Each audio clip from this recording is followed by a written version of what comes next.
And welcome to Local Edition on Time Warner Cable. I'm Steve Swatt. In the next few minutes, we're going to talk about a move at the state capitol to chip away at California's cap and trade program. My guest this segment is Mimi Walters, who is a member of the state Senate from Irvine. Thanks very much for being with us. Thanks for having me back.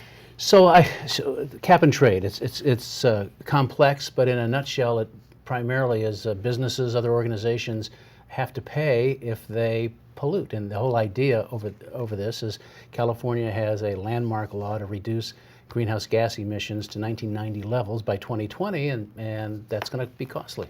Absolutely. It's going to affect our businesses. It's going to affect our schools. And so we've introduced legislation to help give some schools, our school system, a relief when it comes to this cap and trade. So businesses would still have to, I guess, pay to pollute, if you want to use that phrase, but you would exempt the University of California and the California State University system. Correct? Absolutely, because what is happening is the unintended consequences of this legislation that was passed, AB 32, is going to cost our school systems about up to $28 million per year.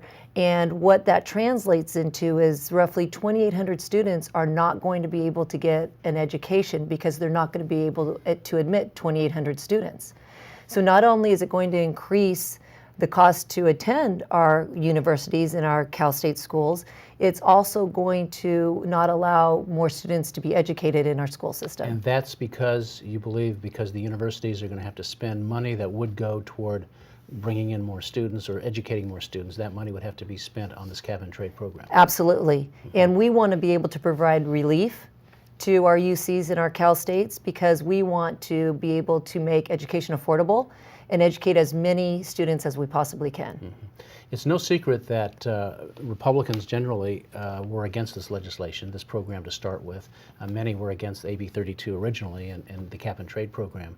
I gather if it were up to you, that you would get rid of the entire program, but politically, you can't do that. That's correct. You know, the jury still is out, if you will, on global warming and how much is really man-made when it comes to global warming. And what it's done is AB 32 has really put a burden not only on our schools, but it's put a burden on our businesses as well. And our businesses are having to comply with this legislation. And taking our greenhouse gas emissions back to 1990 is a pretty tall order. If it were up to you, would you not have been in favor of AB 32? In other words, rolling back the greenhouse gas emissions? I actually voted no on the legislation. I was in the state assembly at the time, and I would love to be able to take this piece of legislation that I've introduced and expand it to businesses. But unfortunately, we are in an environment with our legislature that it simply is not going to have a chance of passing.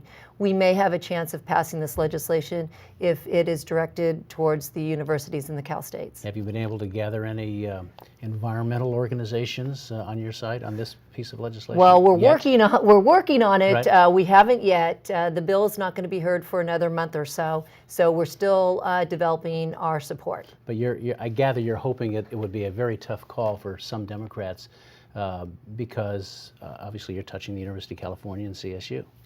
Absolutely. Right. And you know what's more important?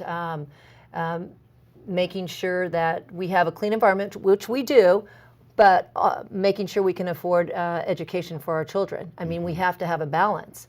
And I think this piece of legislation will actually afford that balance. All right. Well, Mimi Walters, Senator from Irvine, thanks very much coming by and talking to us about this piece of legislation. We'll certainly watch its progress with interest. Thanks very much. And thanks to our viewers for watching Local Edition on Time Warner Cable.